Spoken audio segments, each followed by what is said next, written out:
implement kinetics and try to understand the order of reactions. So you have three types of orders: zero order, first order, and second order. For zero order, let's say you have something at a specific concentration. You increase or decrease, you change the concentration, but the change in concentration causes no change onto the rate of reaction. So no change onto rate of reaction when concentration changes. An example of that would be to consider, let's say you have H positive ions at a concentration of 0.1 molar. At this point, let's say your rate of reaction was 0.25 times 10 to the negative 3 molar per second.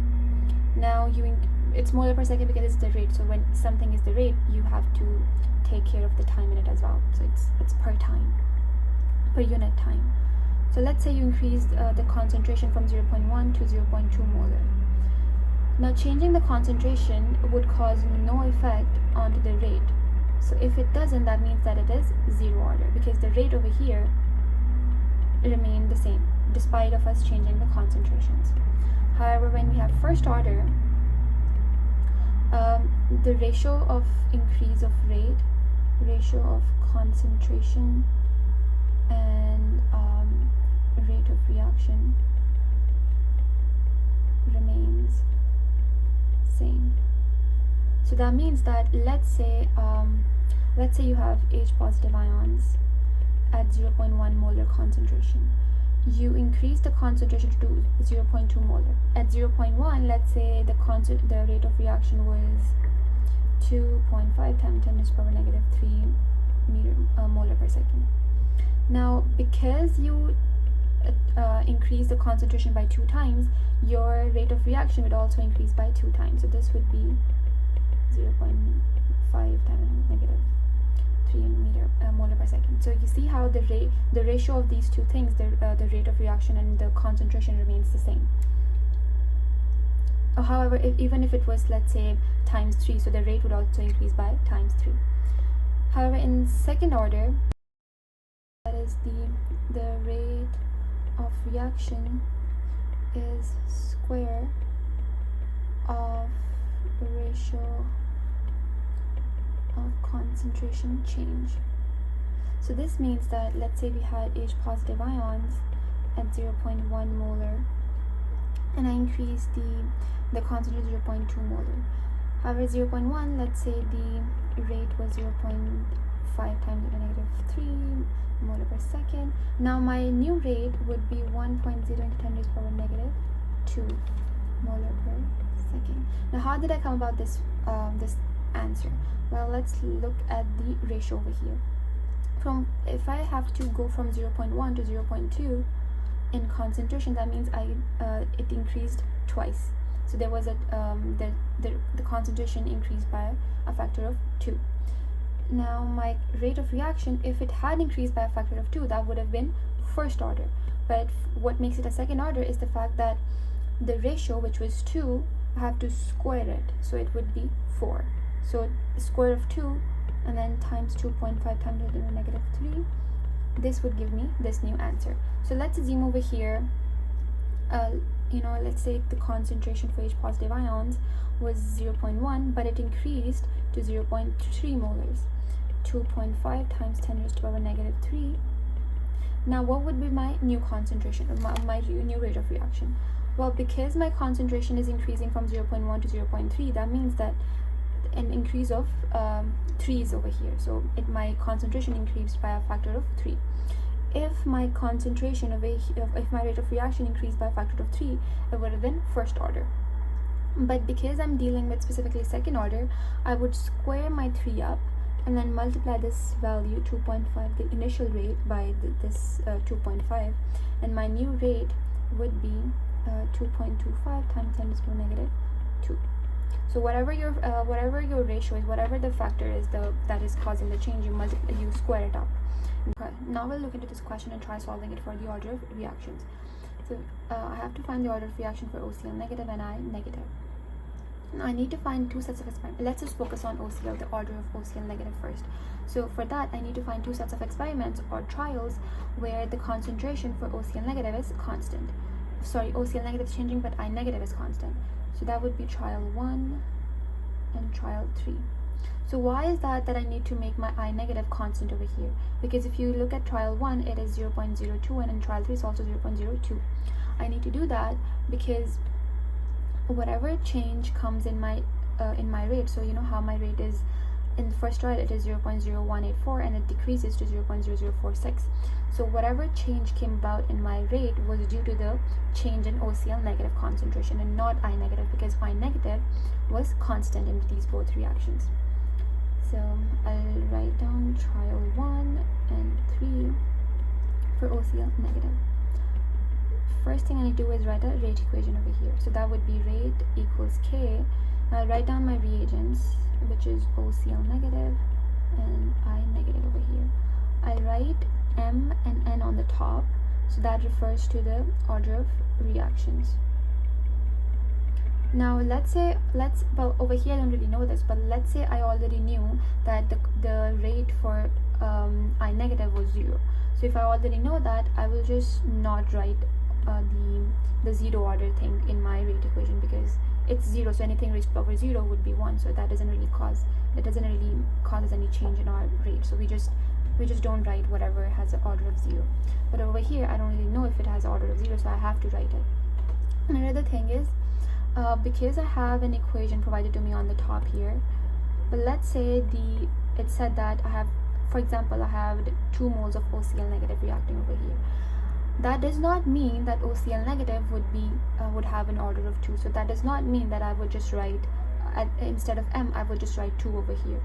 That would be wrong, because you have to do in order to find the orders, you have to follow these steps. Use the concentration and the rate, not just straight up head towards the molar ratio and find the orders. Using molar ratio to find the orders, that is wrong.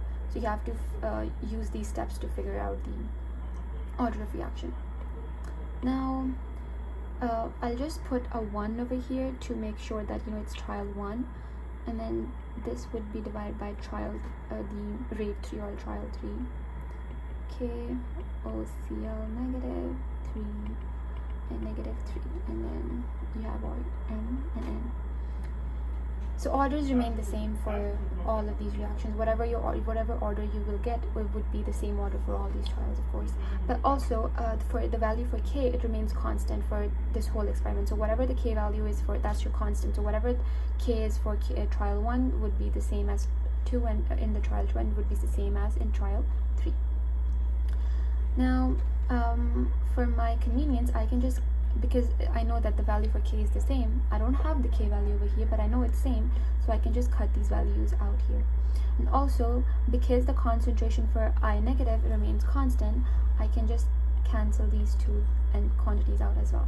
What I'm left with now is rate 1 divided by rate 3 equals concentration of OCL negative 1 raised to power M divided by OCL 3 and M. You can't cut these two out because you have a different value for both of these. So for my rate 1, my trial 1, my rate was 0.00184 divided by 0.00046 equals OCL is 0.004 raised to power M. Well, you can just write as M as like this, because you M is on the top and the bottom, you can just put it in a bracket and just write 1 M on the top divided by 0.002. This would give me the answer for 2 raised to power M. Now at this point, what I need to know is that the value for M, because it's the order, so just know that the value for M could be 3 of these values. It could either be 0, 1, or 2. Let's say you struggle with logarithms or powers or something, so just know the value for M is either 1, 2, or 3. So just plug in each value and figure out if it equals to 4 or not. So if I plug in 0, 2 raised to power 0 would give me 1, but it equals 4, so 0 cannot be my answer. If I plug in 1, my answer would be 2, but my answer is 4, so 1 cannot be the answer either. But if I plug in 2 over here, so 2 times 2 give me the answer 4. So that means that I'm plugging in the value 2. So that means my order is 2. So second order for of OCl negative. So there are multiple ways to find the order of reaction. Well, if you don't want to do it this way, because, well, personally it just seems a lot of working over here, so what I do is I just usually use my calculator and figure these things out without even having to write it on a paper. And how do you do that? Well, there's another way. So you could call it method 1. Now I'll show what's method 2. It's similar to method 1 because both of them have to deal with the ratios, but what I do is, because you selected trial 1 and trial 3, so whatever the value is below, so let's say, because trial 3 is on the below, right, it's on the bottom, so divide that value with the value on top. So that would mean that 0.002 divided by 0.004. Yeah, this would give me an answer of 2. So bottom value divided by top value, this gives me the answer of 2. So whatever answer you get, you multiply it with the top value, the top value rate. So that means I will multiply 2 with 0.00184. Now what I need is, if I multiply this with 2, because I'm dealing with trial 1 and 2, I need to get this answer, which is 0.0046. But if I do that, you'll see that you don't get that answer. Let me just do it real quick. Yeah, you get an answer of 3.68 times 10 to the power negative 3. This is not what we wanted, because, well, if this was 3.68 times 10 to the power negative 3, that would have meant that this is our first order, because whatever answer you got over here, whatever your ratio was, which was 2, you multiplied your rate with 2 and you got this answer. But over here we did not get that answer, so that automatically refers to the fact that I have to take the square of this value, and if I take the square of this 2 that I got, that would give me the answer of 0.0046. Well, 0.0046, because I had to take the square of this ratio that I got here. That would mean that it is second order. So second order for OCl negative. Now we'll try doing the order for the next one. Let me just erase all of this real quick. So now I have to figure out the order for I negative. So again, I have to find 2 reactions where the concentration for OCl is constant but I negative is changing. Over here, those 2 reactions would be 2 and 3. Mind you, you can, because in the first step, because we chose trial 1 and 3, that does not mean that I cannot use trial 3 again. I still can, but I can't use 1 and 3 for I negative, because obviously I used those two for OCl, and then also for 1 and 3 I negative was constant. But for this question, for finding the order for I negative, I have to make I negative concentration of I negative change, but OCl negative should be constant, and that would be my trial 2 and 3.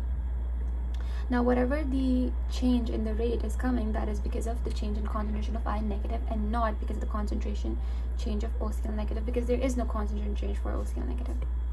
So trial 2 and 3. So we'll try doing it for both methods. So let's just try method 1 here. So 1 and 3, I'll write down my rate 2 just to make the difference. Rate 3 equals K. OCl negative to M I negative and 2 divided by K OCl M3 I negative and 3. Now, because we already know now that the order for OCl negative is 1, so we can actually replace this value of M as 1 if you want to. But because we are choosing, you can either do that and then plug in the values for OCl, but because the concentration is the same, right, so it's going to cancel out anyway, so there's no point in plugging these values in, and then K also cancels out. So rate 2 divided by rate 3, I negative n squared, I negative n 3. So rate 2 is 0.00092 divided by 0.00046.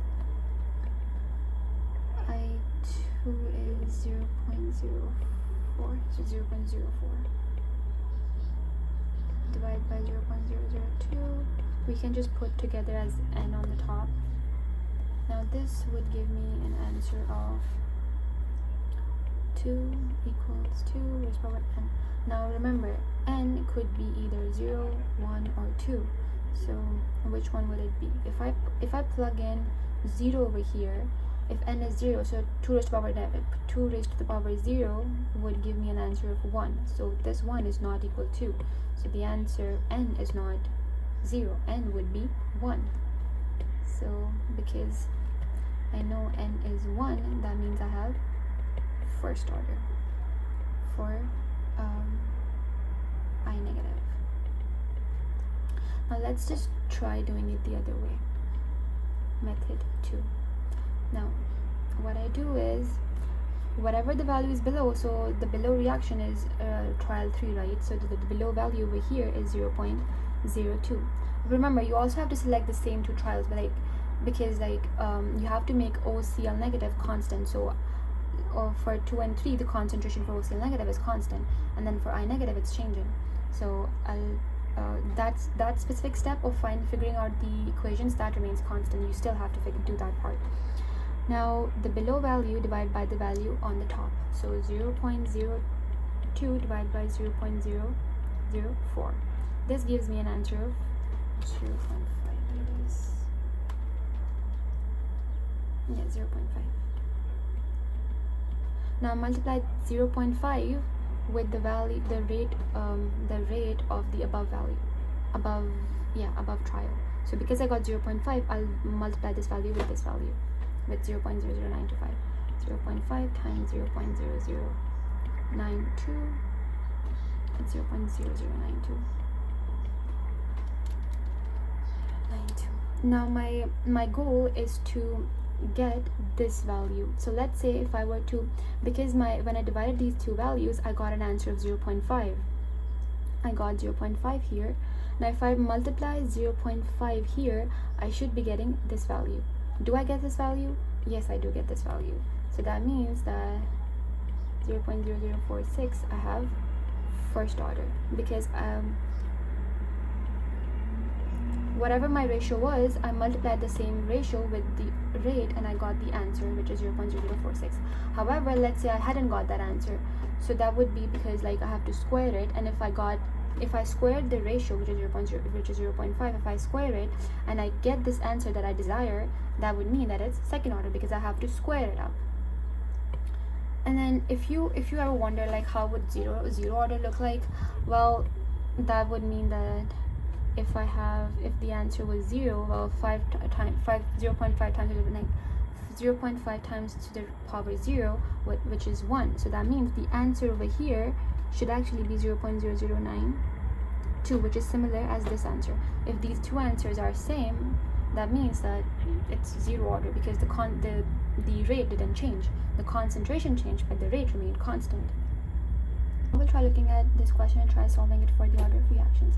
Something that sets this question apart is the fact that if we want to find the order of reaction for NH3, we'll select two equations, so where ClO negative is constant but NH3 is changing. So that could be a reaction experiment 2 and 3 for NH3. However, if you want to do the same for ClO negative, we don't have any equation over here where the NH3 remains constant and then ClO is changing. So what would we do in such situations? So we'll look at it once we find the order of reaction for NH3. So we'll start with trial 2 and 3, just for NH3. We'll write down the rate 2 divided by rate 3, and then we'll write down the rate equation. And this is for 3, this is for 2. NH3M2 3 ClO negative N3. Now we'll figure out what we need to cancel out. We'll cancel out the K because K remains constant, ClO as well because we're solving it for NH3, and concentration for a ClO remains constant, so we'll cancel this all out. So rate 2 is 2.05 divided by 8.20 equals to 0.2 divided by 0.4 power of m.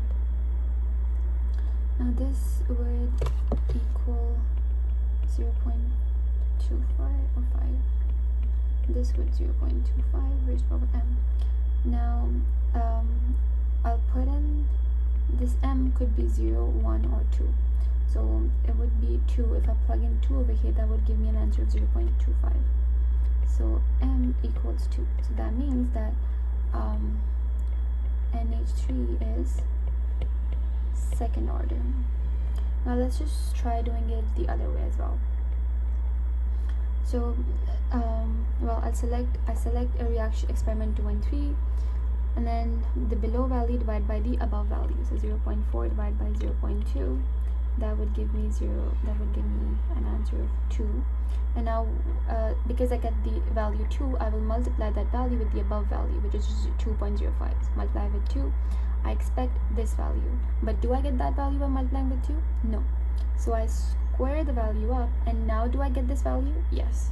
So because I'm squaring it and then multiplying it with 8.2, that means that it is, I'm multiplying it with 2.05, and then I get 8.2. Because I had to square it up, that means that NH3 is second order. Now in order to solve it for the concentration of ClO negative, I will select the equations. So let me just remove all of this. For ClO negative, I'll select experiment 1 and 3. I could also select experiment 2 and 1 and 3. That wouldn't make a difference because the problem is still there. The problem being that NH3 is changing in all of these reactions and ClO, but I want NH3 to be constant. But there is no experiment where NH3 is constant and ClO is the one only changing. But I do have this information that NH3 is second order now. Whenever you're faced with a question, well, usually they just give a question where there's only one quantity that doesn't have any experiment where the others are constant. So in order to do that, you first need to solve it for the other substances. So I solved it for NH3 over here, and I know it is second order. Now it is still easier for me to solve it for ClO negative. What I'll do is that, okay, so another thing, because the rate is changing over here, but this means that the change in this rate from 0.256 to 2.05 was due to the change in concentration of NH3 and ClO negative. In order to find the order for ClO negative, I need to eliminate the NH3 factor over here. How will I do that? Well, I'll do it like this. I'll divide the lower value by the upper value. And yes, I know I'm dealing with NH3 first because we need to eliminate the factor. We need to eliminate the change that is caused in the rate due to the fact that there was NH3 present. What I'll do is that a 0.2 divided by 0.1, this gives me an answer of 2. Now I'll square this 2 over here and multiply this value by the above mentioned value, the way I used to do for part 1. So this would give me 0.256, and now the answer I should be getting, well, I hope to get is 0.25. But do I get 0.25? Let's check. Sorry, not 0.25, 2.05. Well, the answer I get is 1.024. 1.024. Now also, if you're wondering why did I square this value up over here, that was because I know NH3 is a second order, so whatever I divided it over here, so whatever ratio I get over here, I would have to square it up. That's why I squared it the same way I did it for part 1 over here. So I squared and I get 1.024. So that means that because of the change in the concentration of NH3, that presence of that concentration, that change in concentration for NH3, that caused a change in the rate. That means that the rate went from 0.256 to 1.024 because there was a change in the concentration for NH3. Now, whatever change that occurred from 0.24 to 2.05, that was because of the fact that there was a change in the concentration of ClO negative. Now I can easily figure out it again. How will I figure this part out? I'll repeat the steps. I'll divide these two things up. So that means that 0.4 divided by 0.2, this gives me 2, I guess. So 2. And now I need to multiply this 2 with this value over here. Now I won't use this value because the change that was caused from this value to this value was because of NH3. So I'm done with NH3 now, so I'll just focus on 1.024 because the change in the concentration of ClO negative caused my rate to increase from 0.24 to 2.05. I'll multiply the 2 and I'll see what I get. 1.024 times 2. Now I got the answer 1.024. I got 2.048, which is equivalent to 2.25. So now I got this answer. So that means that I have a first order reaction because I didn't have to square this value up. Let's say I had to square it up and then I got this answer. Let's say I had to square it up and then I got this answer. That would mean that ClO negative is also a second order substance.